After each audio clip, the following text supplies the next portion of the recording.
hepiniz hoş geldik. Bir taraftan yeni yılınız kutlu olsun, bir taraftan aslında bir sürü kutlamalarla geçiyor değil mi? Çünkü her coğrafyanın yılı, yılbaşısı, yenilikleri, yeniye başlangıçları farklı farklı. Ve şimdi Ocak ayında yani başlangıç ve bitişin tanrısı olarak nitelenen Roma İmparatorluğu'nda da böyle adlandırılan yeni yıl başladı. Biz tabii ki hani bir şekilde bir araya gelip güzel kutlamaları, tatlı, lezzetli böyle şeyleri yapabilmek üzere fırsat kolluyor olacağız. Ne zaman ne kadar böyle güzel haller, tatlar sunulursa hemen bunları değerlendiriyor olacağız. Şimdi bugün size 2025 yılının bazı özelliklerini anlatacağız. Burada tabii bir bilgilendirme yapacağız. Vaktiyle de bunun bir deneyimsel bilgisini Ocak ayı içerisinde bizim katıl butonu üyelerimiz var YouTube'da. Onları yapacağız. Ve bu sefer evlerimizi, mekanlarımızı, iş yerlerimizi nasıl bir mekanizmayla yapacağız? Ben kendi evime yaparken bunları böyle kamerayla arkadaşlar çekecek, bilgilerini, mekanizmalarını aktarırken bunları sizlere de anlatıyor olacağım. Ama bugün biraz bilgisi. Şimdi dostlar, geçmiş atalar, bilgeler döngüleri biliyorlar ve döngülere göre pozisyon alıyorlar. Padişahların müneccimleri, bir taraftan evet günleri, ayları, durumları okuyanlar, bir taraftan astroloji yapanlar, çeşitli bilim dalları, hurificiler, hani içlerine ara sıra kibirden hani böyle asılanlar, yakılanlar vesaire olmuş olsa da hani bu bilimler gerçek bilimler. Fakat bazen e, bilim de olsa bunların içinde olan kişiler hani bunu ben biliyorum, yapıyorum, ediyorum falan diye kendilerine bir şeyler zannetmeye, kibre kapıldıklarında işte sistem bunları böyle tabii ki kulaklarından çekiyor. Geçmişe de çekmiş. Onun için bizim aslında hurafe dediğimiz şey bir bilim, harf bilimi. İşte bugün numerolojiler vesaireler, huruficiler diye halk arasında hani hurafe dediğimiz şey aslında geçmişte birçok vezirin, devlet insanların da hani böyle içinde bulunduğu bazı bilgi sistemleri. Ama dediğimiz gibi içlerinde bilgiyi yanlış kullananların da kulağı çekilmiş.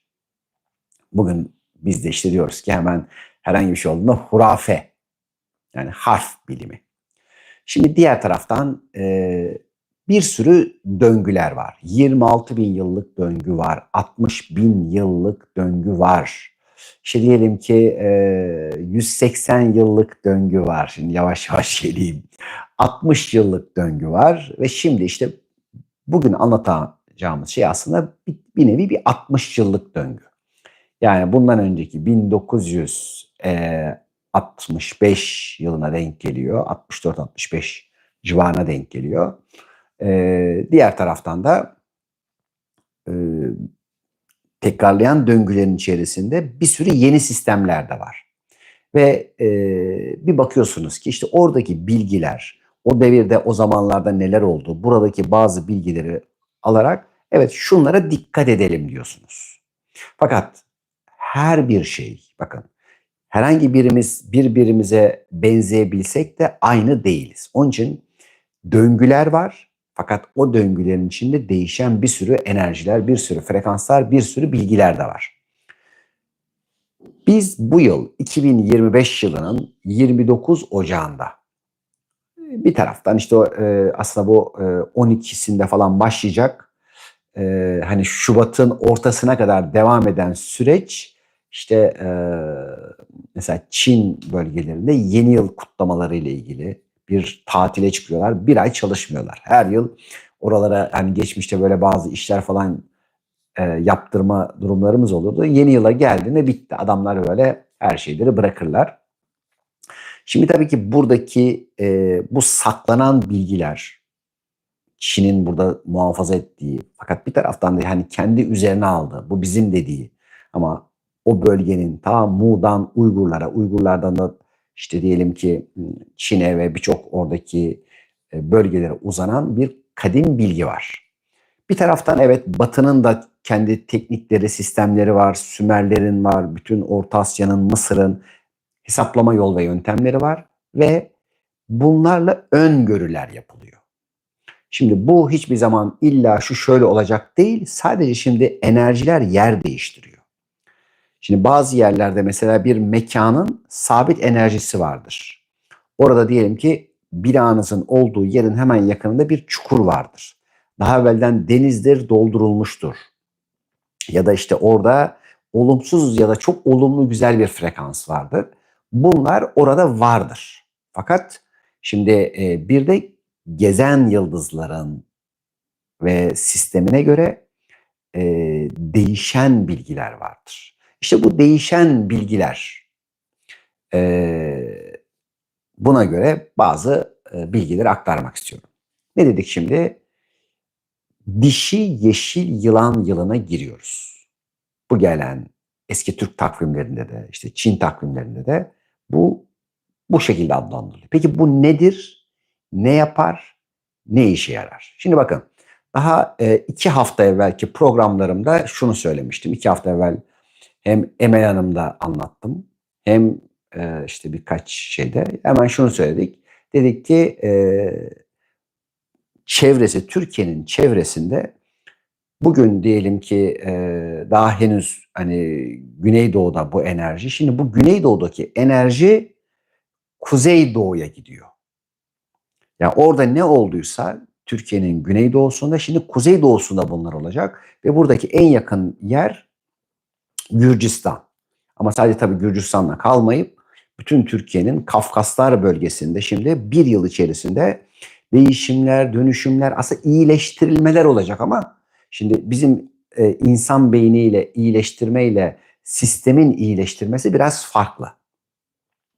Şimdi bakın nasıl ki bir ülkeye bu şekilde aldık, aynı şekilde mekanımızı, evlerimizi, iş yerlerimizi ve bedenimizi de benzer bir bilgiyle alacağız. Evet, Azerbaycan'a da sevgi ve selamlar. Eee Öyleyse anlatacaklarım aslında bir enerjinin bedende, mekanda, ülkede, dünyada her birinin etkileri olacak sistemler. Şimdi yılan kendiliğinden bir ateş elementi zaten. Fakat bu ateşi dahi yin, dişi, soluk bir ateş. Şimdi soluk ateşler hani bir çırayı düşünün, bir mumu düşünün. Yani böyle kararlı kararsız böyle ne olacağı belirsiz bir ateş. Ve yılan da kendisi de bir sinsi olarak adlandırılan yani böyle çok sessizce gider, tıslayarak ondan sonra ve birazcık da birçok kişiye karşı böyle bir soğuk enerji verir. Diğer taraftan bilginin, bilgeliğin, sağlığın, şifanın da bir sembolüdür. Bunların hiçbir tanesi bu semboller tesadüfen oraya konmamıştır. Şimdi bir kere yeşil dediğimiz zaman hemen ağaç elementini düşünürüz. Yeşil varsa ağaç vardır. Ağaç varsa karaciğer, safra kesesi vardır ve gelişmek ve büyümek vardır. Peki bu ne alanlarda olacak? Şimdi mum alevi yani çeşitli ateş elementiyle ilgili unsurların büyüyeceği, gelişeceği bir alan ve şimdi bu 2025 senesi boyunca öyleyse şimdi her birimiz bir yeni sisteme, yeni bir döneme gireceğiz yine. Bakın 2019'da söyledik, 2020'de tırk yani enerji kendini gösterdi. Şimdi 20, 21 yani her bir yıl yani biraz dozu daha yükselterek geldi. Şimdi 2024'ten 2025'e geçerken doz, hızın dozu, zamanın dozu, dönüşüme zorlanmanın dozu biraz daha artacak. Bayağı bir daha artacak. Çünkü yılan ne yapar? Her yıl bir kabuk değiştirir. Yani evet bak tıs tıs yansın der diyor. Evet. Şimdi orası işte zaten birazcık ormanlarımız açısından dikkat etmemiz gereken bir yaz var. İşte dedik yani böyle hiç o sinsi mesela küçük yılan düşman büyük yılanlar evliya, bilgi, bilgelik. Ama o küçük bazı yılan enerjileri de tabii ki devreye girecek yani. Yılan devri çünkü. İşte biz burada bu yeşil rengin büyütücü, geliştirici mesela çocuk odalarını, okulları, onun için mesela yeşil renk yapmak çok kıymetli ve güzel bir şeydir. Yeşil orada eğitimin, öğrenebilmenin, esneyebilmenin rengidir. Şimdi öyleyse bu gelinen yılda katılıkları olanlar, sertlikleri olanlar var ise bunlar eee, kırılırlar. Esneyemeyenin kırılacağı bir dönem ki hani benim de mesela burçlarımda bayağı bir katı, sert şeyler vardı mesela. Yani böyle ayağı çok yere sağlam basmak üzere böyle hani böyle fazla değişkenliği sevmeyen taraflar vardı. Ünal diyor şimdi yumuşayacaksın, değişeceksin, dönüşüme izin vereceksin. Yani illa şöyle olsun diye ısrar etmeyeceksin. Her birimiz için. Isrardan kaçacağız. O andaki durumu yeniden değerlendirerek hop bir manevra yapabilecek esneklikte olacağız. Ben bunu biliyorum, ben bu şekilde giderim diyen hemen kulaklarımız ne yapacak? Dikkat et diyecek. Şimdi aslında bu bir öğretmen dikkat edersiniz. Hayat sizlere her an yeni şeyler anlatabilmek için bütün enstrümanlarını kullanır. Bu sebepten dolayı ne astrolojiden, ne astronomiden, ne teknolojiden, ne robottan, ne yapay zekadan herhangi bir şekilde korkmak doğru değil. Öncelikle diyeceğiz ki e, ben bu yeni şartların içinde neler yapabilirim ve buradan faydalarını alacağız. Şimdi biz 2024 yılının başlangıcında bir program yaptık sizlerle ve bu programda dedik ki şimdi bir devre başlıyor. Ve bu başlayan devre sekizlerin dönemi bitiyor ve dokuzların dönemi başlıyor dedik. Ve bu 20 yıllık bir süreydi. Bunu da YouTube'daki katıl butonu üyedeki arkadaşlarımıza özel bir program olarak yaptık. Ve oradaki programda da mekanları, enerjileri nasıl halledeceğiz anlatmıştık. İşte diyelim ki merkezi, işte yok güneyi, kuzeyi güzel bir şekilde korumaya almıştık. Ve inşallah bunları yapanlar o korumaları ve o farkındalıklarla faydaları alarak ilerliyorlardır. Şimdi bu sene 29 Ocak'tan itibaren durum yine değişecek. Çünkü ne dedik? Dikkat edin coğrafyamızdaki ülkelerin durumlarına. Biz mesela Türkiye'nin o dönemde bir koruma altında olduğunu ve neredeyse çevremizdeki ülkelerin çok büyük bir kısmının aşağıya gittiğini ve aşağıya giderken Türkiye'nin de otomatikman yükseldiğinden bahsetmiştik. İşte Ukrayna, Rusya, işte diyelim ki evet bazı arkadaşlar işte bu periyotta işte numaralarını değiştirdiler. Kapı numaralarında işte tabii ki ona göre iyileştirmeler yapabilmek üzere bir şeyler yaptılar. Yani burada 9'un yükselişi dönemi başladı. 2024 itibariyle. Şimdi diğer taraftan bu 9 döneminde mesela 8 döneminde parmak uçlarının bir dönemiydi. 9'la beraber göz dönemi başladı. Ve gözle ilgili bu önümüzdeki şimdi 19 sene daha harika şeyler olacak. Yani körlüğe de çare bulunur. Gözlüklerde çok büyük gelişmeler olur. Hani optikle ilgili böyle müthiş devrimler olacak. Bakın bunlar bu önümüzdeki 20 yılda işte bütün o ateş devri çünkü. Bakın bu 20 yıl ateş devri ve bütün ateşle iş yapanlar, ışıkla iş yapanların çok kazanacağı bir şey.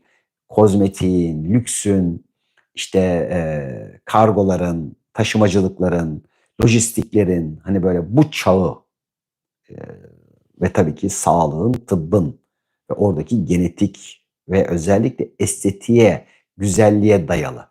Şimdi bu 20 yıllık periyodun birçok enerjisi 2025 ile örtüşecek. Şimdi bunların başında güzellik, estetik, ateş, yılanın kendisi ateş zaten. Zaten 20 yıllık ateş var. Onun için bu dönem dışarıdan gelen çeşitli ateşleyici, kıvılcımlara dikkat edeceğiz. Yani ateşi faydamıza kullanacak hale getirmek durumundayız. Öteki türlü bunu öfkeye, kızgınlığa, şiddet, hırsa kullanmayla ilgili bir şey yaparsanız sizi Allah korusun diyeceğim. Burada çünkü cevap çok daha sert geliyor. Yani bu sefer hani şöyle küçük yapmıyor, koparabiliyor. Aslında bunları ne dedik? Hayat bizi eğitebilmek için, geliştirebilmek için harika bir nehir gibi düşünün. Ve şimdi burada kıyılara uğruyor ve orada faydalıları alın diyor. Şuranın altını çiziyorum. Aman şu varmış, korkalım, aman bilmem ne yapalmış. Bunlardan özellikle sakının. Yani böyle anlatanlardan da sakının. Çünkü her kötü zannettiğin içinde hayır, fayda vardır. Çok iyi zannettiğin içinde de mutlaka bir tane şerrin noktası vardır. Sen nereye odaklanırsan orayı büyütürsün. Tabii ki şimdi ifade her daim önemli. Şimdi bu dönem, şimdi yılanın bir sessizliği vardır. Biraz sakinlik, içeride olmanın bir dönemi. Yani biraz kendi içinize çekilip zaman zaman ibadetler ve meditasyonlarda biz mesela evet çoğunlukla toplu çalışmalar yaparız. Diğer taraftan yani bu toplu çalışmalar gerektiğinde yapılsa da zaman zaman tek başına kalabilmek, kendinle kalabilmek, kendinle belki bazı hesapları bir daha gözden geçirebilmek, vicdanını, merhametini, insanlara olan sevgini arttırabilmek üzere neler yapabilsin diye kişi derin duygulara ve düşüncelere girebilir. Bunların çok büyük faydalarını göreceğiz. Şimdi diğer taraftan bu safra kesesi, karaciğer ve ne dedik? Ağaç. Yani bu alanlarda öfkeyi ve katılığı bırakmak önemli dedik. Ama diğer taraftan yılanın kendisi ateş. Ve ateş de başta ince bağırsaklar olmak üzere yine sindirim sisteminin önemli bir alanı. Ve şimdi kişilerde bu sefer hani dedik ya bir taraftan estetik enerjiler bilmem neler artacak. O zaman ciltle ilgili sorunlar ve iyileştirme yol ve sistemlerinin enerjilerinin artacağı bir dönem diye okuyabiliriz. Şimdi bunları da herhangi bir kehanet diye değil. Şimdi eskiler nasıl bakıyor?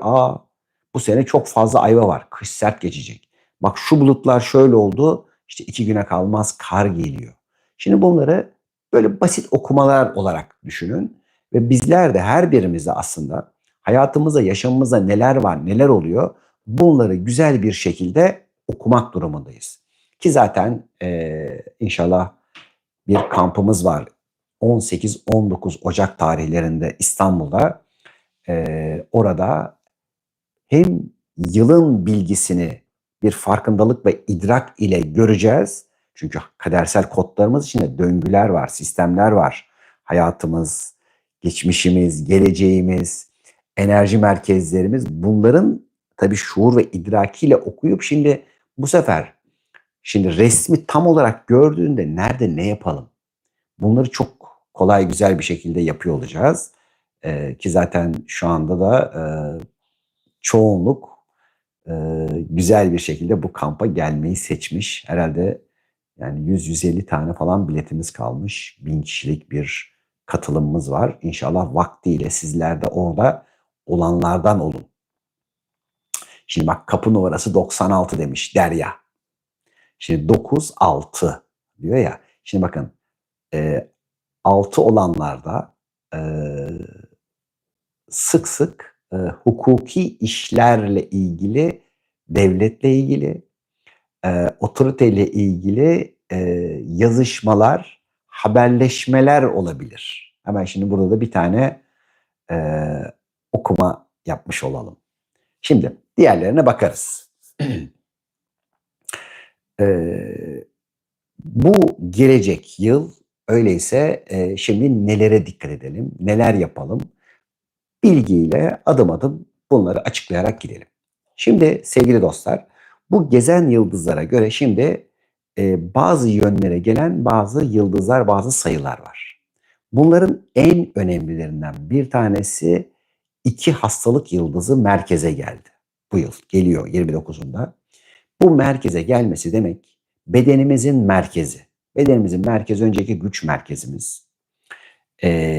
Yani kaburganızın altından bir yerde göbeğinizin etrafını düşünün. Göbeğinizin etrafında şöyle bir daire düşünün. Burada neler var? İşte diyelim ki bağırsaklarınız var. Burada işte karaciğeriniz, safra keseniz, mide, dalak, sindirim bölgeniz ve bu enerji, bu merkezle ilgili çok dikkat etmeniz gerekiyor. Yani yediğimize, içtiğimize dikkat edeceğiz. Özellikle sağlıklı ekmek, doğru şeker, bakın yemeğin denmiyor, doğru şeker, doğru su, işte doğru tuz. Yani her şeyi yiyebilirsiniz. Doğrusunu doğru dozda sadece yemek üzere özen gösterelim. Burası önemli.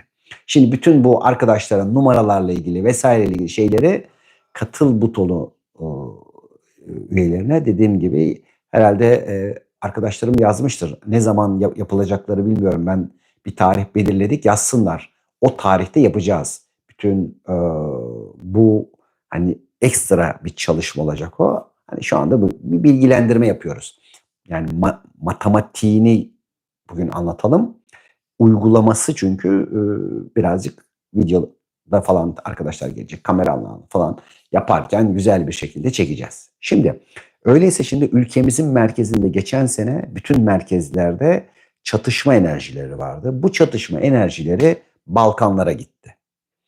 Balkanlara gittiyse ben bakıyorum orada nereler var. Kosova var, Sırbistan var, Moldova var, Romanya var. Yani işte yani bu taraflarda yani bir çatışma enerjileri var. Fakat asıl kıyametin kopacağı bu sene alan ve çok fazla da oraya böyle hani çok Türkiye'nin dokunmaması belki ya da hani böyle çok dikkat etmesi gereken aynı Ukrayna gibi öyle bir yer ki işte Gürcistan'la başlıyor ve Kafkaslar. Biz söylediğimizde Gürcistan tertemizdi. Şimdi tam yayına girerken bir şey düştü. Orada insanlar toparlanmaya bilmem ne yapmaya hani şeylere başlamışlar Gürcistan'da. Biz 2 hafta evvel bakın yani o bölgedeki enerjinin yani bir Suriye gibi yani Gürcistan'daki enerjiyle Suriye'deki enerjinin benzerliğinden bahsetmiştik. Şimdi bu sene bütün doğuda yaşayan arkadaşlarımız çok büyük bolluk ve bereket içerisinde olacaklar. Doğu Anadolu'ya yatırımlar yapmak isteyenler tam yalıdır. Yani o bölgede işte diyelim ki doğru işler yapanlar için çok güldürecek. Yani sizi mutlu edecek. Halbuki yani Doğu ne ki yani işte oysa ki bu sene Doğu'da ve biz de şimdi Doğu'da bir sürü çok güzel planlar, projeler yapıyoruz. Ülkemizin dört bir tarafında yapılıyor ama hani bu sene de mesela geçen sene daha çok yaptığımız yer Güneybatı'ydı. Ülkenin Güneybatısı harikaydı bu bir yıl boyunca. Şimdi bu mesela biraz geri çekilecek bu enerji. Yani işte Muğla bölgesi falan geçen seneler düşünün her yer o kalktı yani bütün enerjiler yükseldi. Oradaki her şey. Şimdi bu sene orası biraz daha yavaşlayacak, daha dinginleşecek. Şimdi yükselen yerimiz doğumuz. Yani bu sefer evinizin doğusu, mekanlarınızın doğusu. Bu sefer yani bilgiyle bağlantı yaparsak da bu şekilde yapabilirsiniz. Bugün numaralara girip aktarmayalım arkadaşlar. Onu dediğimiz gibi özel çalışmada yapalım. Hiç sormayın. Evet. Ama başka sorularınız olursa hani şu an anlattıklarımla ilgili yine cevaplar aralarda bakacağız. Şimdi ne dedik? Çocuk odalarında ne istiyorsunuz? Şimdi bu önemli olduğu için bu alana gireyim. Çünkü bu hepimizin tabii ki konusu. Şimdi eğer bir erkek çocuksa burada sivri cisimler bulundurmayın. Yani üçgen gibi.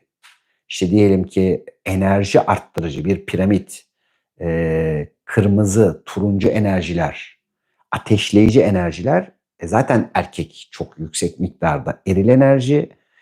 Burada tam tersine sakinleştirici ne? Mavi. Yani mavi erkek rengi değildir. Mavi erkeği sakinleştirici bir renktir. Yoksa her renk hepimiz kullanabiliriz. Fakat buradaki bilgi, çünkü erkek enerji çok yoğun bir miktarda daha bebekliğinden itibaren testosteron salgılıyor.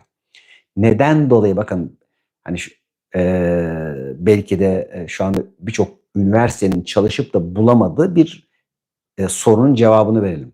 Neden dolayı erkekler daha yavaş yürüyor? Kızlar daha önde. Neden kızların duyguları daha gelişiyor? Neden kızlar duygu açısından daha önde? Neden işte kızlar daha çabuk konuşuyor, erkekler daha yavaş konuşuyor?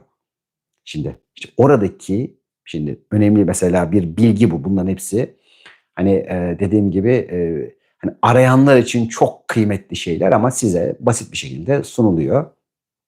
İşte daha küçücük yaşta dahi eril hormonlar çok yüksek olduğu için onlar hiperaktivite gibi algılanıp düşünceye, konuşmaya, harekete daha az bir enerji sarf edilirken daha yoğun bir enerji hormonlarla beden etkileniyor.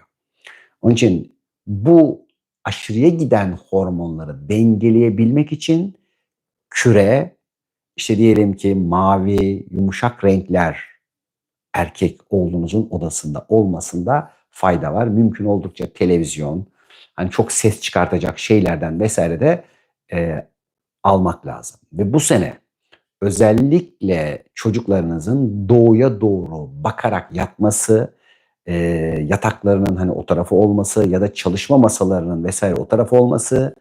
Fakat sakınılacak olan şey de kuzeydoğuya bakan masanız, televizyonunuz bilmem ne varsa da bu tarafa bakmaktan da sakının diyelim. Şimdi devam edelim diğer alanlarımıza. Şimdi sevgili dostlar, bu yeşil yılan aynı zamanda bir dişi yılan dedik. Bu sebepten dolayı bu yıl aslında bütün bu dokuzlar döneminde 20 yıllık periyotta dişi kadın hakim ama bu özellikle bu yıl 2005 yılı içerisinde kadınlar bir şeyler yaptıklarını çok daha öne çıkacaklar. Ve birçok alanda liderlik edebilme ile ilgili kapılar açılacak. Şans dişi enerjiden yana 2025'te. Erilden yana değil. Onun için şimdi eril enerjiler mesela bazen kaba enerjiler, bazen aşırı hareket. Hayır. Bu sene yani hareket edeceğiz ama bir alev gibi.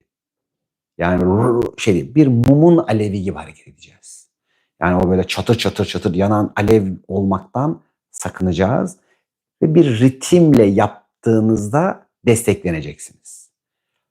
Öfkeyle, kızgınlıkla, hiddetle, benim dediğim gibi olsun, ben bilirim bilmem ne dedikçe size hayat biçecek. Bakın. Şimdi enerjiler nasıl çalışıyor? Şimdi bu bilgiyi anlatıyoruz. Çevrenize bunları seyredeceksiniz.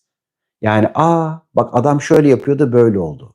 Şimdi dedik hastalık yıldızı ikiye merkeze geldi. Bu sebepten evlerinizin merkezinde kalbinizdeki şeye göre, sisteme göre korumalar yapın. Ev merkezleri, salon merkezleri, buralara dediğimiz gibi. Tabii ülkemizin de merkezi kendine dikkat edecek. Aynı zamanda ülkemizin merkez şehirleri. Burada toprak olaylarına dikkat edeceğiz. Yani diyelim ki başta Konya Ovası bizim şimdi tahıl ambarımız. Bu bölgeyi kuraklıklardan koruyacak önlemler almak durumundayız. Bu önümüzdeki dönem. Onun için gıda ile ilgili özellikle şimdi tabii bu yin olduğu için hani çok fazla köklü olmayan şeylere dikkat edeceğiz. İşte yani diyelim ki buğday daha başaktayken çimlerden tutun da hani küçük sebze, köksüz, çok köklenmemiş olan her türlü sebzeler bu sene dikkat edecek yetiştiricileri. Yani mikrobiyal gübre mi kullanır? Yok solucanları, şunları bunları bilmem neleri mi kullanır? Bütün bu alanlardaki kimyasal iş yapanlar dikkat edecekler. Onların birçoğu eee, tarihsel döngülerde zarar vermiş ve buralarda tedbirli olmakta fayda var. Şimdi diğer taraftan bu dönem içerisinde tabii ki teknolojinin hızı çok daha artacağı için burada bir taraftan adapte olabilmek. Yani şimdi birçok şimdi biliyoruz ki dostlarımız, arkadaşlarımız var. Yani tamam da diyorlar ya şimdi biz işte şimdi yapay zeka çok uzak zannediyor. Değil. Çok küçüğünden, ucundan da olsa başlayınız bakın. Yani bu son çıkış. Burada bu çıkışı yapamayanlar bir anda kendilerini taş devrinde bulacaklar. Hani şimdi abartıyoruz zannediyorsunuz. Çünkü birçok bu konuyla ilgili iş yapanlar, e, yani bir ev kadını dahi olsanız, hani yemeğinden tutun birçok konunun sorusunu burada doğru alanlara yönlenip buraları yönetebilecek duruma gelmeniz çok çok önemli. Bakın buranın altını çizdik. Bunu yapmayanlar geride kalmak değil sadece. Bu sefer hayatın yeni düzenine adapte olamayacaklar. Ve şimdi hani 2020'de yapmıştık. 2030'la ilgili öngörülerimiz vardı. Şimdi yaralıyor olacağız ama bu yıl o yarılamayı hissedeceğiz. Yani 2030'a kadar olacak olanların böyle bir çekeceğiz. Şimdi neden? Çünkü hani aynı zamanda doğum ve bütün o çocukluk enerjisi aynı zamanda ağaç elementi. Ve birçok yerde bazı başlangıçlar olacak. Yani birliklerin olduğu yerler demiştik. Geçmişte kurulan birlikler, Avrupa Birliği, işte Amerika Birliği, yok yani Sovyetler Birliği, yok bilmem ne birlikleri, paktları. İşte bu birliklerin 2030'a kadar hani böyle parçalanacağı ve gideceğini söylemiştik ya.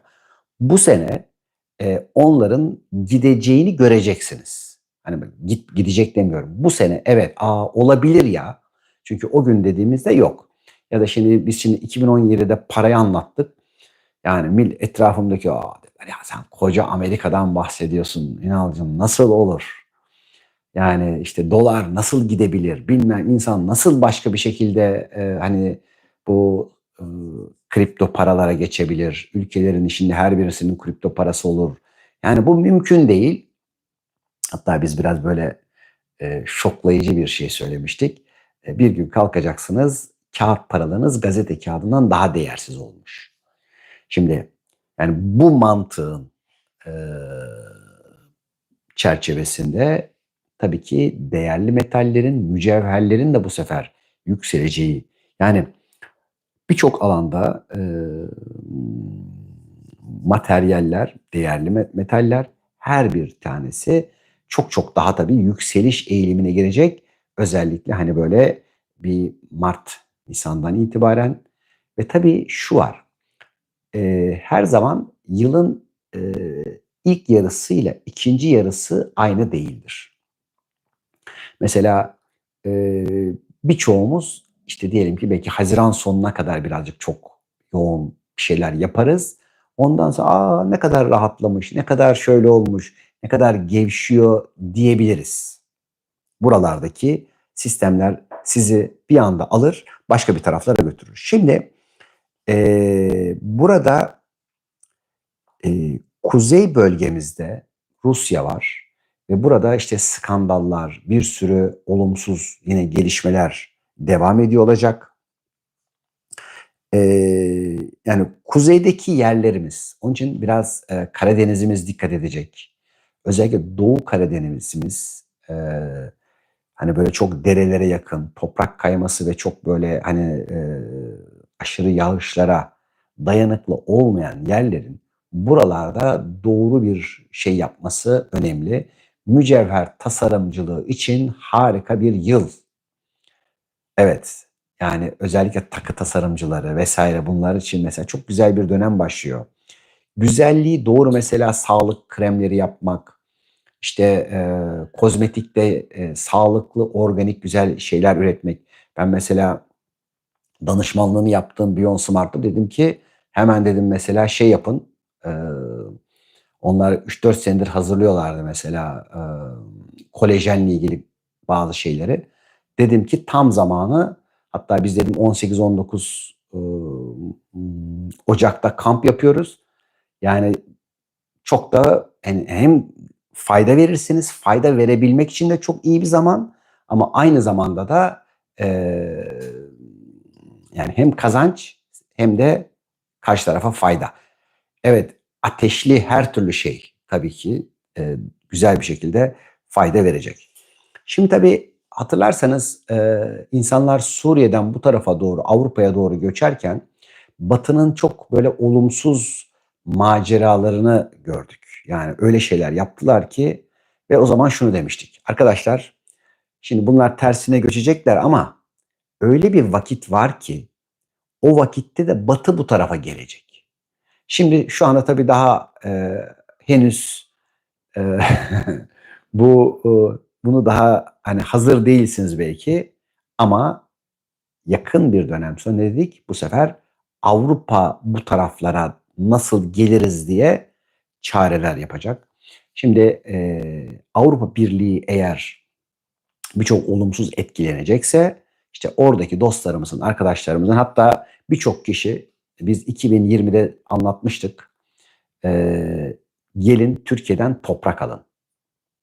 Bir sürü alan dostlarımız hatta bazılarıyla karşılaşıyoruz. Ya ben şurada geldim ev aldım böyle ki o zaman yani neredeyse 10 bin 20 bin eurolara arkadaşlarımız büyük araziler aldılar, evler aldılar. Tabii vaktiyle yapmak çok önemli. Hala da tabii ki Türkiye'nin taşı, toprağı, altın doğru yerlerden içinde suyu olan yeraltı sularıyla beslenebilen araziler her zaman hepimiz için çok önemli. Bak ne güzel güneş kremi üretiyorlar, çok güzel. Yani bütün bunları yapın. Hatta bizler de İbn Sina Akademi Şifa Vakfı olarak bütün şeyleri destekliyoruz. Yani üreticileri destekliyoruz ve kampımızda İstanbul kampımızda şu anda yani herhalde 50-60 kadar şu anda kimisi evlerinde, kimisi profesyonel olarak üretimler yapan fayda pazarında arkadaşlarımız var. Bu fayda pazarındaki arkadaşlarımız orada gelip ürünlerini pazarlayıp satabilecekler, tanıtabilecekler. Yani bu alanda da arkadaşlarımıza görüşebilirsiniz. Fayda pazarlarını inşallah vakıf olarak çok destekliyoruz. Özellikle evlerinde butik çalışma yapanlar. Yani her birimiz tabii ki bu konuda desteklenmek durumundayız. Ama biz de vakıf olarak açıyoruz. Vay vay vay bak ne güzel şeyler söylüyorlar yapalım. Var arkadaşlar birçok şey var. E, hatta manna kremi de var. Şampuanı da var. Sabunu da var onların. Fakat işte vakit tabii ki her bir tanesi e, zamanlı olacak. Evet. Şimdi bu dönemde tabii ki bir belirsizlik dönemi. Çünkü hani yani mum hem aydınlatıyor hem aydınlatmıyor. Yani ocağı şey yapsan yemek pişirmez. Yani hem bir ateş ama tutuşturur yani. Bakın herhangi bir yere gider tutuşturur. Ormanı tutuşturur. Bilmem neyi tutuşturur. Ne ısıtır. Bakın mum alevi. Ne işte diyelim ki çok fazla aydınlatır. Fakat seni ne karanlıkta bırakır ne de böyle hani çok cayır cayır bilmem ne yapar. Yani bakın buradaki faydayı almamız çok önemli. Biz şimdi tabii atalık tohum buğdayları biliyorsunuz birkaç senedir WhatsApp grubu üyelerimize, bütün detoks kamplarımıza katılanlara böyle ücretsiz bir şekilde dağıttık. Ve birçok yerde ve çiftçilerimize hani illa bunu ekin, görün faydalarını dedik. Bugün geçen hafta Kars'ta arkadaşlarım aradılar. Diyorlar ki şu anda Kars'ta Kavılca buğday tohumunun kilosu 200 TL oldu. Ya dedim 10 misli mi arttı? Yani tabii ki işte çoğaldığında bunlar öyle olmayacak. O zaman normal buğday fiyatlarını alabileceksiniz. Fakat kim ki dedik, nerede, hangi çiftçimiz ekmek istiyor? Biz doğal tohumlardan vereceğiz, onları destekleyeceğiz. Ve şu anda binlerce köylümüze, çiftçimize bu atalık tohumlar ulaştırıldı. Bu senede dikkat edilecek. Yani bunları böyle doğru bir şekilde bizim orada bir taraftan akademik bir çevresi var arkadaşların, bilgisi, mikrobiyal gübrelerle ilgili neyi nasıl yapacaklar, ilaçlamayı nasıl yapacaklar, bunlardan destek alarak yapalım. Önümüzdeki geçmiş dönemde evet horoz alındı ki horozla ejderha yılında böyle bir dengeleme yapılmıştı. Bu sene de horozu kullanabilirsiniz. Horoz bu sene de geçerli. Fakat başka şeyler de anlatacağım, önereceğim. Yani tek şey bu değil. Nerede neyin kullanılması. Biz de ekmek istiyoruz. Ne kadar güzel. Biz şöyle söyleyeyim. Geçen sene bol miktarlarda, yani bu sene verdik. 2025'te de yine e, hayırlısıyla detoksumuz var. 21 Nisan'da 21 Nisan'da detoksumuza katılan dostlara, arkadaşlara yine böyle bir sürü, ki onların aldığı bütün ürünlere, ki biliyorsunuz yani şu ana kadar yüz binlerce kişi bu detokslardan faydalandı ve biz onlara özel firmalardan indirimler alıyoruz. Kim hangi gıda takviyesini alacak, indirim yapıyorlar. İşte kim hangi yiyeceği, gıdayı, yani sebzesini, etini, işte sade yağını, tereyağını, peynirin her bir şeyi bu kampta alan arkadaşlarımız indirimli almışlardır ve bazıları da hediye verilmiştir. Evet, şimdi bu sene tabii ki yılanı dikkatli kullanacaksınız. Yani öyle yılan yılı diye yılan kullanalım değil, yani hoş öyle değil. Evet, onu mutlaka bakın. Önce matematiğini kavrayacağız. Şimdi birkaç tane e, dedik ya, kabukları atmak durumundayız. Bu kabuklar sizin geçmişinizden getirdiğiniz yargılarınız, düşünce ve inanç kalıplarınız. Bakın, şimdi bugün 1 Ocak, hayırlısıyla 2026'da diyeceğiz. Kabuklarını atamayanlara ne oldu? Zorla soydular diyecekler. Bakın. Bu anlattığımız bir matematik. Yani hayat bu dönemde bizi iyileşmeye çağırıyor. Bu yılın uğurlu rakamı 9. 9, 9. Yani normalde 9, bu yılınki 9, 9. 99. Bu yılın şeyi. Dediğimiz gibi bu yılın çalışan çakraları 2, 4, 6. Neden? Dişil çakralar. Yani üretim çakramız. Cinsel ve hormonları ilgilendiren çakramız. Bakın. Öyleyse rahim rahatsızlıklarına dikkat edecekler. İkinci çakrayı çalıştırmayanlar, üretkenlik yapmayanlar, ikinci çakralar nerelere? İşte böbrekler, korkular, su sistemi, buralarda dikkat edecekler. Dördüncü çakra kalp, yine yeşil. Kalp dolaşım sorunları, kalp katılıkları, sertlikleri. Onun için bunlarda kolay kabule geçebilmeyi, sevgiyle kucaklayabilmeyi, hayatlarına sevgiyle yeni ilişkiler, insanlar alabilmek üzere açacaklar. Şimdi 6 sezgiler yılı, dişil çakra gene. Şimdi arkadaşlar, şimdi ben bunu böyle anlatıyorum ya, bu anlattıklarım herhangi bir yerde böyle değil. İşin tabii bir matematiği var. Ama gidin Çin'de de, işte gidin Avrupa'daki Çin burçları. Şimdi biz çünkü elementleri okuyarak anlatıyoruz.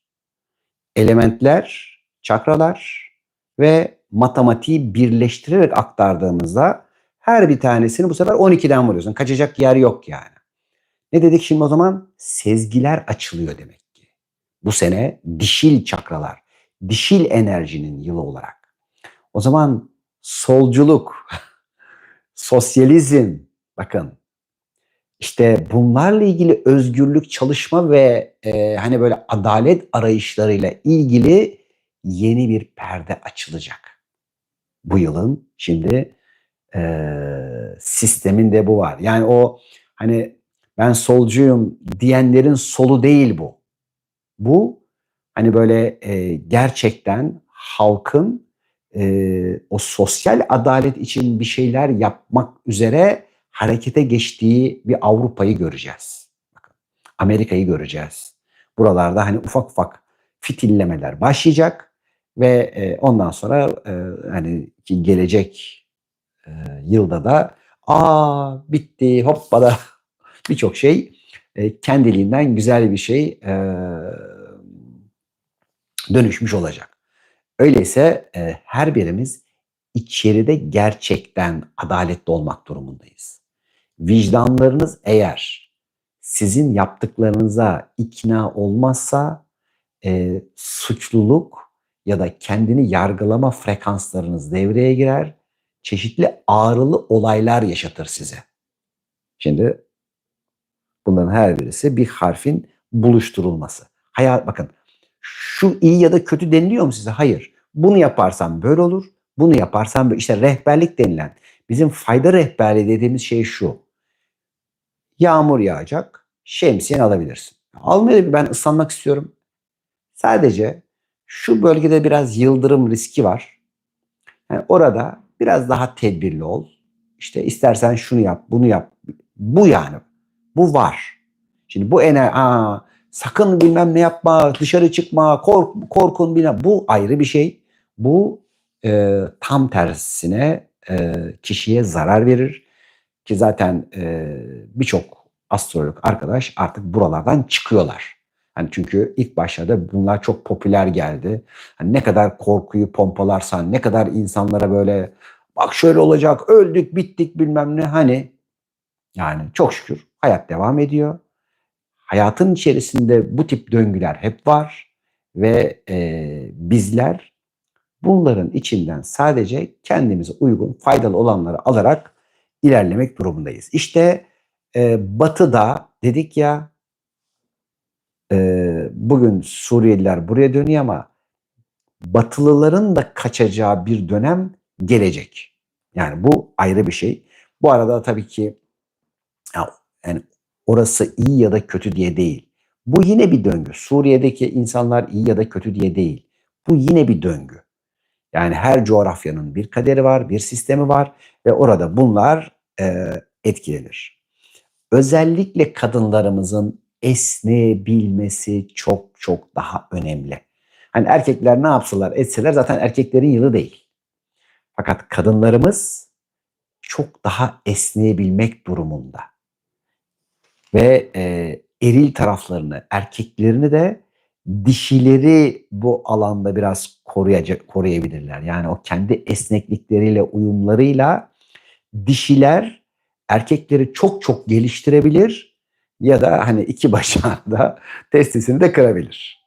Şimdi çünkü dişi enerji, 3 tane dişi çakra daha aktif. Yani böyle şöyle bir şey göreceksiniz, hissedeceksiniz. Bu sefer rüyalar çok açılacak. Çünkü rüya dönemi bu alanda çok daha arttı. Zaten daha da artmaya devam edecek. Ve burada şunu göreceksiniz.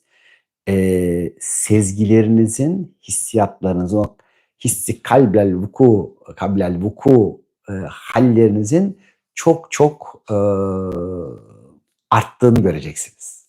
Şimdi tabii hani 9 sayısı sadece hani bu yıl değil 19 yıl devam edecek bir dönem. Bütün dokuzların dönemi ama bu yıl 9-9. Yani birçok alanda dokuzlar bize kendisini gösterecek. Şimdi bütün sektörlerin sanatlarında artış olacak. Onun için bu yıl müzik yapın, sanat yapın. Yani başlayabiliyorsanız bu yıl müzik ve sanata, resim, hangi alanın sanatına girmek istiyorsanız sanatla ilgili gelişmelere özen gösterin. Tüm mühendislik sistemler, bütün yüksek teknolojili sistemlerin çok artacağı, çok gelişeceği, bu alanda üretim yapanların çok destekleneceği bir yıl başlıyor sevgili dostlar. Neden 19 yıl diyor? Çünkü 20 yılda bir yılı bitti. Bu yıldan itibaren 19. 19'un hani oradaki özelliği bununla ilgili değil. Şifacının yolu, şifa sanatları tabii ki. Mesela özellikle bizim Ünal Güner içsel gelişim atölyelerimiz var. İçselliğin farkındalığını alarak kendinizi, hayatınızı iyileştirme dersleri, çalışmalarımız var. Burada şifacının yolu, işte diyelim ki yeniye ilerleyiş gibi, e, rüyaların rehberliğinde uyanış gibi, dönüş yolu gibi bir sürü böyle farklı çalışmalarımız var. Özellikle dervişin yolu. Buralarda kendinizi geliştirip bir şifa sanatçısı, hayatını iyileştirme sanatçısı olabilmekle ilgili güzel açılımlar olacak. Ve içsel öğreticilik atölyemizde de zaten arkadaşlarımız da size bu konuda destek verecekler. Her birimiz öncelikle kendi hayatımızı iyileştirmek durumundayız. Bu konuda da onun için okuyacağız, hayatı okuyacağız, kendimizi okuyacağız ve bunları fark etmeye başladığında hani ne olacak ya? Okuduk ne olacak? Hayatınızın anlamı ile buluşmuş olacaksınız. Ve bu sefer hani telaş, işte diyelim ki oraya buraya sıçramalar, her bir tanesinin yerine ondan gelenin sizin hayrınıza ve faydanıza olduğunun eminliğiyle ilerliyor olacaksınız. Bu sefer hayatın sizle nasıl espri yaptığını, nasıl güzel şakalar yaptığını sadece gülümseyeceksiniz. Bakın, bu gülümseme Tanrı ile muhabbete dönüşecek ve inşallah her birimiz o şifa sanatlarının içerisinde faydalı bir şekilde ilerliyor olacağız. Özellikle deriler, ciltler ve sonbaharda, yani önümüzdeki sonbaharda tabii ki bir sağlıkla ilgili dikkat edeceğiz. Burada dikkat edeceğimiz şey özellikle cilt ve solunum yolları. Şimdi enerji böyle olunca tabii hani şimdi derler ya hani şeytanı anma ki hani burada olmasın diye. Şimdi tabii bir sürü demek ki moda virüsler vesaireler hazırlanıp bir şekillerde özellikle hayvanlarla ilgili hayvanlarımıza dikkat edeceğiz. Köylerde yaşayanlarımız bakın kendilerinize gizli kümesler yapın. Hani bilmem ne oldu tavuğunuzu, koyununuzu, ineğinizi hani o bilmem neye söven böyle DSÖ'lüler var. Onlara kaptırmaktan uzak olun. Şimdi geçen kuş gribinde Anadolu'muzun dört bir tarafında bir sürü yerel tavuklarımızı, horozlarımızı imha ettiler. Şimdi biraz baktığınızda bunların hepsinin ne kadar boş yer olduğunu aynı bu hani sıvıların yapılması dönemlerinde de yaşadınız, gördünüz. Hani oldu bitti, olana ne oldu, olmayana ne oldu? Yaptıranlar daha zararlı çıktı. Bir de kalplerinde miyokardit yok işte hızlı ölümler bilmem neler. Niye yaptırdı o zaman bu kadar insan bu sıvıları? Ne oldu? İşte bunun için tedbir almakta fayda var. Özellikle o kuş gripleri yok işte bilmem ne ineklerimiz başta olmak üzere hayvanlarımızı doğru bir şekilde muhafaza edeceğimiz sığınaklar. Bakın insandan önce daha insanlara var. Bizim sığınaklara geçmemize henüz zaman var. Fakat hayvanlarımızı yani işte köylerde özellikle yaşayan dostlarımız geçmişler, eskiler neler yapmışlar. Gidin bakın Nevşehir'de değil mi? O Ürgüp'te, Göreme'de. Gidin Antalya'nın, Muğla'nın birçok yerlerinde o sığınaklar niye yapılmış? Neden dolayı insanlar? Çünkü zaman zaman yönetimi yöneten işte farklı unsurlar demek ki ortaya çıkıp bazı böyle şeyler yapmışlar. Onun için bir taraftan kendi hayatımızı, çoluğumuzu, çocuğumuzu bu alanda nasıl koruruz ya da nasıl daha iyi bir şekilde kendimize olan faydayı arttırırız diye bunlarla ilgili de bakacağız. Yani bunlar bir korku, telaş diye değil. Sadece hayat an be an yağmuru da olur, karı da olur, fırtınası da olur. Sen paltonu da şemsiyeni de hazır tutarsın. Yağmur yağacak diye de korkmanın bilmem neyin de bir anlamı yoktur. Hastalıklar ve rahatsızlıklarla ilgili soru cevap yapacağım sevgili dostlar. Bugünkü konu bununla ilgili. Evet, şimdi neler anlatalım? Biraz tabii bu durum gemilere biraz dikkat edeceğiz. Büyük okyanus gezileri yapanlar dostlarımız Biraz bunlarda daha seçici davranırlarsa iyi olur.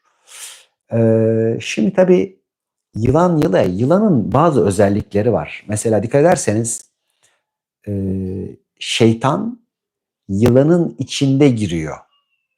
Yani oradaki sır çok önemli. Öyleyse bir sinsilik ve şeytanı taşıyıcılık özelliği var. Tabii ki bunun yani hayır tarafı da şudur ki orada aslında yılan bilgidir. Bilgi içinde bunu taşır. İşte zihnine kendini kaptıranlar o yılanın içinde taşınan şey onları cennetten kovdurabilir. Mesela hemen bir yorum yaptık buna. Şimdi bir taraftan işte hayatınızın içerisindeki hani erkek ya da kadın fark etmeden sinsi enerjilere uyanık olup kokusunu, tadını, rengini anladığınız kişileri eviniz, haneniz ve iş yerlerinizden uzak tutun. Bu yıl çünkü işte o yılan yılının ki bu yani nereden baksanız minimum bir 6.000 yıllık geçmiş olan bir ilim. Buralara dikkat etmemize fayda var ve tabii ki bu dönüşüm yılında şifalanmak kolay. Yani her birimizin şifalanacağı kapılar açılıyor. Hangi alanınızın da yani ilişkiler alanında mı? Beden sağlık alanında mı sevgili dostlar? Yoksa ruh maneviyat alanında mı? Hangi alanda bir sorununuz varsa güzel bir şekilde duanızı edin ve burada çok güzel korumalarınız olacak. Ve bu yılla ilgili özellikle evet 8 köşeli yıldız. Ya tamam da 9 hayır bu 8 köşeli yıldız. Bununla ilgili de hatta biz inşallah 18-19 Ocak'ta İstanbul kampı nedeniyle bir sürü arkadaşlarımız hediyelikler vesaireler hazırlıyorlar. Yani bunların sistemleriyle ilgili birçok standlarda falan kuruluyor ama bizim atölye ekibimiz de sizlere böyle bir sürü sürprizler hazırlıyorlar ki orada e, dünyanın çeşitli uluslarının şarkı, dans ve müzikleriyle de belki buluşmalarınız olacak. Aşk, meşk takımlarımız olacak. Oraları da güzel bir şekilde arttıracağız. Şimdi şunu söylemiştik. Hani hep kadınlara diyorlar, erkeklere de bir şeyler söyleyelim diyorlar. Burada şu var. Erkeklerin de bedeni dişi, erkeklerin de karısı, annesi ve para tarafı dişi. Yani bu sene paraya çok odaklanılacak. Ya diyeceksiniz ki 2024 zaten paraydı. Yani öyle parayla ilgili durumlar vesaireler tabii ki yine olacak ki para bayağı bir yani dişi çünkü fakat çok sinsi bir şekilde dedik ya onun için hani bir şey alırken satarken çok özenli olmamız gereken bir dönem. Hepsi bir şeyden çıkıyor. Bu sene dişi yeşil yılan senesi ve ağaç yılanı. Şimdi öyleyse bu ağacın etkisini esneyerek, yılanın ateşinin etkisini ateşi doğru yerde, doğru şekilde sevgiyle ve şefkatle kullanarak, yılanın kıvrılmasının enerjisini zihinsel zeka kıvraklıklarımız ile. Şimdi ağaç zaten büyümek, büyümenin önündeki engellerimizi kaldırarak yeni yıla, yeni döneme güzel bir şekilde ilerliyor olacağız. Şimdi dediğim gibi bu çalışmamda bunların bilgilerini anlattım. Arkadaşlarım yazsınlar ne zaman acaba bizim bir gün yapacaktık ama yazdık mı söyledik mi? Herhalde kamptan hemen sonra yapacağız bunu benim bildiğim. Mekanlarınızı, evlerinizi kaçın? 21 Ocak'taymış. İyi. 21 Ocak'ta bakın mekan enerjilerini iyileştir çalışması yapacağız. YouTube katıl üyelerimize. Ve orada şunu inşallah birlikte yapacağız ki mekanınızda diyelim ki bir yer bolluk bereket köşesi. Bunun tespit edilip bunun iyileştirilmesi ve orada diyelim ki o olduğunda bolluğun bereketin açılması. Ya da şimdi Bir yerde bir enerji var. Ki bunu direktman hani size söylüyorum. Bu sene kuzeybatıda ve bu kuzeybatıya doğru çocuklarınızın özellikle çalışma masaları, hani yüzü falan dönükse, televizyon varsa buradan geri duracağız. Bizim neresi burası? İşte diyoruz ya, işte Karadeniz, Artvin ve arkası. Buralar birazcık özen istiyor bu sene, bütün Kafkaslar. Yani orada çünkü Güneydoğu'da şimdi olanlara bakın. Güneydoğumuzda geçen sene işte İsrail'in durumu, Suriye'nin durumu, işte İran, Irak, bakın yani bütün bu bölgelerimize neler neler oldu. Bu sene biraz daha bunlara dikkat edeceğiz. Yön bu sefer yukarıda. Şöyle 8 köşeli yıldızları takı olarak da kullanabilirsiniz. Fakat biraz daha güçlendirmek de mümkün. Bunları hani özellikle Emel Hanım'ın programında da anlatmıştım. Orada da görebilirsiniz. Diğer taraftan da hani katıl butonu üyelerimiz dediğimiz gibi 21'inde bunları böyle biraz daha yoğun bir şekilde anlatıyor olacağız. Özellikle hayatınıza bazı dönemlerde buharlaşmalar, belirsizlikler olabilir. O sizin içeriye doğru yönelmenize destek için. Yani dışarıya gidiyorsunuz ya, oradan içeriye gelin ve tabii ki birçok konuda gizemlerin dönemi, gizemli işler yapanlara hani böyle bir sürü şeyler açacak. Onun için bu alanda araştırma, çalışmalar yapanlar, şifa ile ilgili kim nerede çalışmalar yapıyorsa dönemi geliyor arkadaşlar. Şimdi şunları göreceksiniz.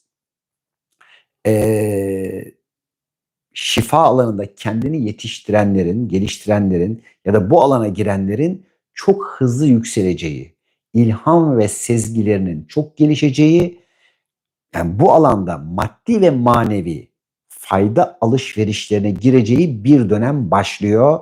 29 Ocak itibariyle bu başlıyor.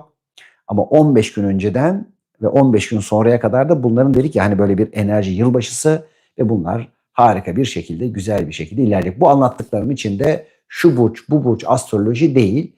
Bu dediğimiz gibi bir döngünün durumunu anlattık. İnşallah sizlere faydalı olmuşuzdur. Birçok tabii daha notlarımız var ama böyle yılbaşı ertesi çok da uzun bir şey yapmayalım dedik. Hepinizi sevgiyle kucaklıyorum. Ha, Türkiye nasıl olacak? Ya şimdi peki, tamam. Şimdi sevgili dostlar, Türkiye yükseliyor ve yükselecek. İş Türkiye ile beraber sizler de yükselecek misiniz? Evet, yani ekonomi, para bilmem ne gibi konularla ilgili şunları söylüyor olabilirsiniz. Ya Türkiye'nin hani bu mudur? Şimdi bu halkın sınanması, halkın sınavıdır. Kendine gelebilmesi için herhangi bir yere biat enerjisinden kurtulması için bunlara ihtiyaç vardır. Yani koşulsuz olarak bir padişaha, bir işte diyelim ki lidere, bir işte kişiye, işte yani bir apartman yöneticisine bile tapınırcasına olmaktan özgürleşebilmesi için aslında bunların her bir tanesi çok güzel bir aydınlanma fırsatıdır. Şimdi diyeceksiniz ki ya tamam da hani kurunun yanında yaş da yanıyor. Fakat emin olun, her bir ne oluyorsa hayrımıza ve faydamıza oluyor. Türkiye bütün bu zorlukları, ekonomik görünen zorlukları çok daha iyiye ve ileriye götürecek. Özellikle hani dedik ya, ilk yarısında demiyorum ama ikinci yarısından sonraki enerji değişiyor. Yine değişiyor çünkü. Ondan sonra birçoğumuz daha ekonomik olarak daha rahatlıklar dönemine gireceğiz. Burada şurası önemli. Türkiye yükselirken sen bu yükselen değerin içerisine kancanat, onlarla beraber yüksel. Şimdi biz şunu söylemiştik. 2023 yılı itibariyle Türkiye kendi bulunduğu bütün alanlar içerisinde bir dönüşüm başlatacak. Ekim ayında bu başlıyor dedik. Şimdi Ekim ayında bir baktık işte İsrail Gazze'ye saldırdı. Şimdi O bölge kimin toprakları? Osmanlı'nın toprakları. Yani bir taraftan çok yakın, yani daha bir 100 sene içerisinde. Ve şu anda olayların birçoğu Osmanlı topraklarında geçiyor diye düşünün. İşte Libya'sı, Mısır'ı, işte yukarıda bütün o Balkanlarda yani düşünün, batılı devletlerin birçoğu hala Osmanlı'nın mirasını bölüşmeye ve burayı nasıl yönetirim diye bakıyorlar. Ve bu işleri de hani hesaplı Türkiye'yi karıştırmamaya çalışıyorlar. Fakat şimdi çevremizdeki bütün ülkeler aşağıya doğru giderken Türkiye kendiliğinden yavaş yavaş yukarı doğru gidiyor ve gidecek. Bu herhangi bir hükümetin, bir yöneticinin gücüyle olan bir şey değil. Ki zaten hani şöyle bakın, Mustafa Kemal Atatürk'ten beri hangisi iyi yönetti diye bakın. Yani 1923 ile 33 arasındaki Türkiye'nin para kazanç, enflasyon durumuna bir bakın. Yüzde kaç büyümeler olmuş. Ondan sonraki bütün yönetimlerde bakın. Niye bu böyle? Yani neden halk fakirleşmiş ve aşağılara gitmiş? Ama bir bakıyoruz ki işte 1923 ile hatta 37'ye kadar değil, 37-38'e kadar neredeyse çok yüksek bir hızla yukarı çıkmış. Peki bu mümkün değil mi? Mümkün, yapılabilir. Peki niye yapılamıyor o zaman? İşte bunu da hep beraber önce kendimize bakacağız. Çünkü tüm yöneticiler önce bizden beslenir. Bizim dualarımızla beslenir. Biz önce şu anda başta kimler varsa hepsine dua edeceğiz. Ha, dua edip hani teşekkürleri, şükürlerimizi sunmak demek, eksikleri, hataları görmemek demek değil. Bunları da değerlendirip akledeceğiz. İşte o akledebilme süreci içerisinde bizler de tabii ki ülke olarak bir bakacaksınız ki dönemler, kişiler, yani bu devrenin içerisindeki birçok kişi bir bakmasınız ki işte zaten Türkiye'nin merkezinde hastalık enerjisi var ve burada hasta olan kişiler dikkat edecekler. Burada çünkü yoğun bir enerji olacak. Özellikle işte Konya, Ankara değil mi? O bölgede Türkiye'nin toprağımız aynı zamanda toprak ana. Bu bölgedeki çeşitli çekirge olur, yok bilmem hani toprakta bir şeyler yapılabilir. Bunlarla ilgili çok tetikte olacağız. Ama ülkemiz yükselecek, ilerleyecek. Ha diyeceksiniz ki tamam da şunlar şunlar da oluyor. Bir dünyanın haline bakın arkadaşlar. Şu anda hani nasıl bir çağda, nasıl bir devredeyiz? Yani kıyas yaparken Ukrayna'ya bakın, Irak'a bakın, İran'a bakın, işte Suriye'ye bakın, Gürcistan'a bakın şimdi geliyor. Şimdi biz bu o toplu yani neyin ortasındayız? Buradayız. Yunanistan'a bakın.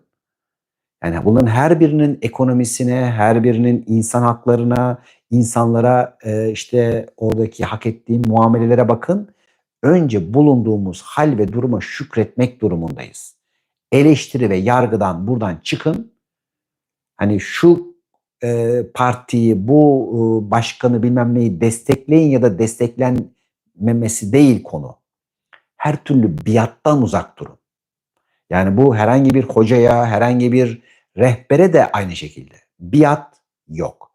Biz mesela bütün arkadaşlarımıza çalışmalarda şunu söyleriz. Her bir söyleneni ilk defa dinleyin ve kalbinizden geçirin. Ola ki şaşırabiliriz. Ola ki biz de o anda doğru söyleyemeyebiliriz. Ve içinden doğruyu alın. Her birimiz insanız ve sizler doğruya odaklanacaksınız. Doğruları ve güzeli alabilmek, seçebilmek her birinizin bu dünyadaki en önemli görevi. Akledebilmek. Yani evet 99 tane doğru söyleyebiliriz. Bir tanesi belki eksik olabilir. Onu da sen yakalayacaksın. Hah diyeceksin bak burada bu var. Sen onu al, faydasızlar grubuna at. Onun için her daim kimi dinliyorsak, kimin peşinden gidiyorsak, kimle yola çıkıyorsak her daim Allah'ın bize verdiği aklı, bedeni, zamanı değerlendirerek, kıymetini bilerek güzelliklerle ileri olacağız. Evet, birçok konularımız şu anda zaten atölyelerde var. Onları izleyebilirsiniz, çalışmaları alabilirsiniz. Sevgiyle kucaklıyoruz sizleri. Hoşça kalın diyoruz dostlarımız.